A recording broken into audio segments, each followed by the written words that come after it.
Para naman sa mga noodle lover, bidang-bida ang pansit canton with veggies and hotdog bento box.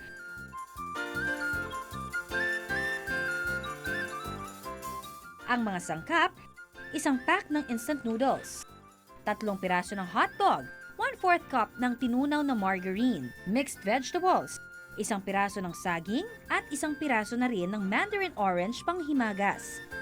Pakuluan sa tubig ang instant noodles para lumambot. Yung hotdog naman po, hahatiin natin, lalagyan natin ng mga dekorasyon, okay? Sa hiwalay na pan, prituhin ang hotdog na siyang magiging octopus character. Gamit ang kutsilyo, butasan ito at pasakan ng bean na siya nitong magiging mata.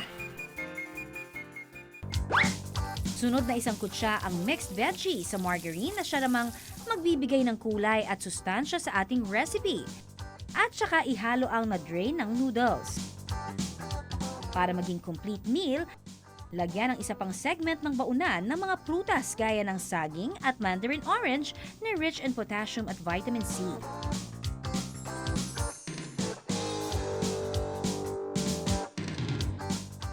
Presto! Sasalakay na ang makulay at masarap na pansit canton with veggies bento box. Para naman sa ating rice meal na perfect pananghalian ng mga chikiting,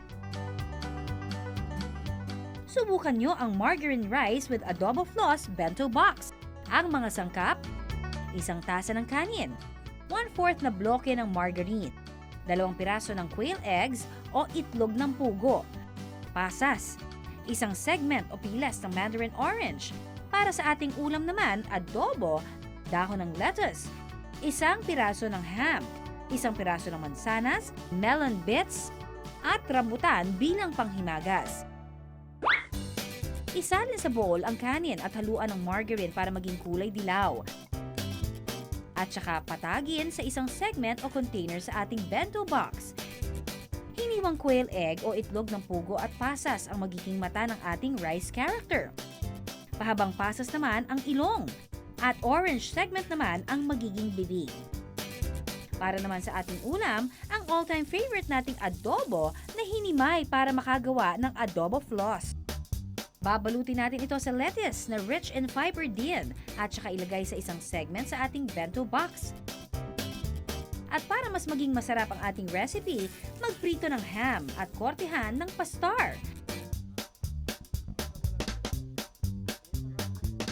Para sa dessert, mansanas, melon bits at rambutan na panahon o in season ngayon.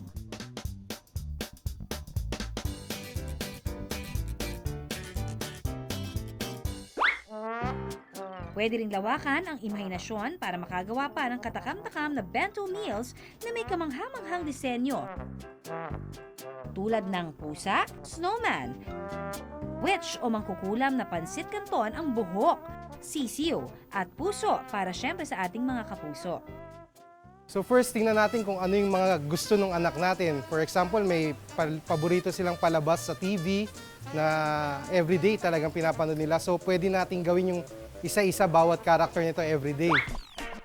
Pero pasado naman kaya sa pihikang panlasa ni David ang inihanda nating bento boxes? Ang ganda po tingnan, tsaka masarap po kainin. So sa susunod, maybe we would try one of these and maybe magustuhan din ni David at makain ni David kahit may gulay. Para sa iba pang mga magulang dyan na hirap ding pakainin ng baon sa eskwela ang kanilang mga anak, subukan ang mga bento boxes na itinuro namin ngayong umaga. Kulay at disenyo pa lang, gugutumin at matatakam ka na.